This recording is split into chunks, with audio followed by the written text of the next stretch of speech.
ISO? What the heck am I in search of? I'm not looking for anything. Hello, and welcome to DIY in 5. My name's Trisha Hirschberger, and today we're going to teach you about one of the 3 pillars of photography, ISO. First things first, what is ISO? In basic terms, ISO is the level of sensitivity to light in your camera. The lower the ISO, the less sensitive it is to light.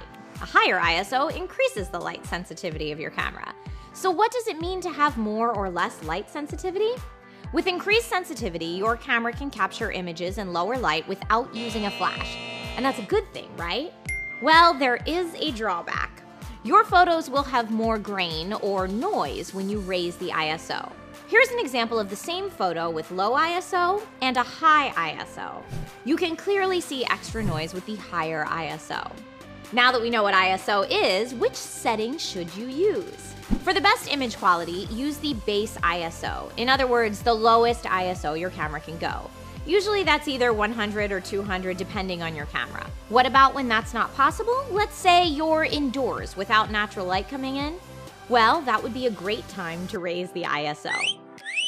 Each time we raise the ISO, it effectively doubles the amount of light sensitivity in the camera. This is why your ISO settings are in increments of 100, 200, 400, 800, and so on. Just remember, the higher the ISO, the more potential noise will be in your photo. So how do you know what to set your ISO at? Many of us starting out will use the auto ISO settings on our camera, and that's perfectly fine. But what if we want the cleanest image possible even in low light? It's simple. You just need to lower your ISO, put the camera on a tripod or flat surface, and use a longer exposure. We'll cover exposure and shutter speed in future episodes. But once you've mastered that, you can create some cool long exposure images like these. You may have noticed some cool blurring effects with those photos. What happens if you don't want that? That's where the higher ISO settings will help. Anytime you want to quickly capture image in lower light, raising your ISO will help.